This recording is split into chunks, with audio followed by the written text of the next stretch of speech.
I guess I'll start with the materials. The hull is 100% hand laid. There's no wood. We use a combination of 1708 and 1815 so that we have continuous strands running in 4 different accesses. Squeegee out all the resin. This 26-foot boat with that 300 Suzuki on it's about 2,800 pounds. The boat has a full grid system, support latitudinally and longitudinally. It has a complete subfloor, which, as far as I know, no other flats boat has. They're such low profile and they flex a lot, twist. We put a complete subfloor underneath the liner deck to keep the boat stiff and twisting, and everything's foamed underneath that subfloor. It has a 78-gallon fuel tank below the floor. It saddles the tunnel like a motorcycle fuel tank. So it's one tank and one pickup. You don't have to switch from one tank to the other like a lot of cats have. We use Ashland gel coat, top dollar gel coat on the market. We use a pure isophilic polyester resin instead of a ortho-based DCPD like a lot of competitors. And all of our fiberglass in this boat, which is really rare, is domestically branded. We use Owens Corning and Vector Ply fiberglass made here in America. We don't use any Chinese glass, which a lot of people do. We found a lot of inconsistencies with it, difficulties with saturation and binders and stuff. I'll show you the storage and lockers. These are just pretty much the biggest storage area in a cat. I can actually lie down in there and shut the door. We do have rod storage out of the way of the rest of your storage that can be locked on both sides, and they have rod tubes run all the way down the gunnels, so you can put any length rod in there. Our race console has built-in fiberglass gull wing doors is what we call them.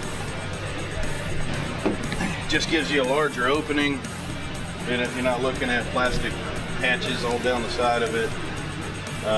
We also will have an access hatch under the cooler in the console and an access hatch just behind the cooler here for maintenance and batteries and stuff like that. All the batteries are up here under the riser, so no salt water or anything like that to get to them.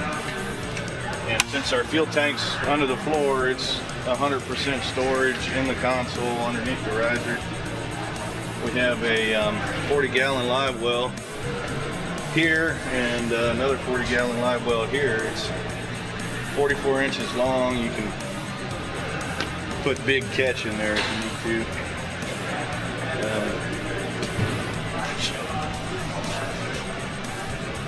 All of our live wells have a plexiglass door to keep your bait from jumping out while you're looking at it.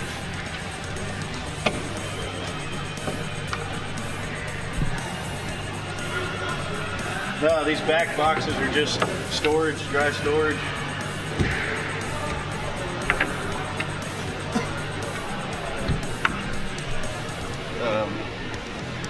Places to put power pole pumps, things like that.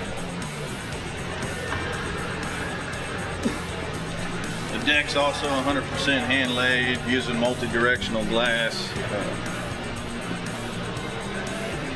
Transom's 2-inch Coosa with a 1/4 inch of fiberglass on each side of it. It's pretty much indestructible. Our stringer system runs the full length of the boat. It doesn't stop at the end of the floor like a lot of other manufacturers do. It goes all the way to the bow and all the way to the transom. This boat turns and drives exactly like a V-bottom boat. It banks and turns. It will not slide. It will turn right into its own wake. If you've driven a V-bottom boat before, very easy boat to handle. Where a lot of cats tend to hop and turn, slide, this boat doesn't do any of that. We reached the top end speed of 61 miles an hour with Suzuki 300 and a PowerTech OFX 24 pitch prop and 8 inches of setback. Set up for running the flats with a 22 pitch prop and 6 inches or less of setback. You'll still hit mid 50s and have a real strong hole shot. It's very, very dry boat. One of the driest boats I've made. Ride's fantastic. If you trim it down and get those front keels in the water, you can slice through anything. You don't really get a pound out of it at all unless you get airborne and come down flat.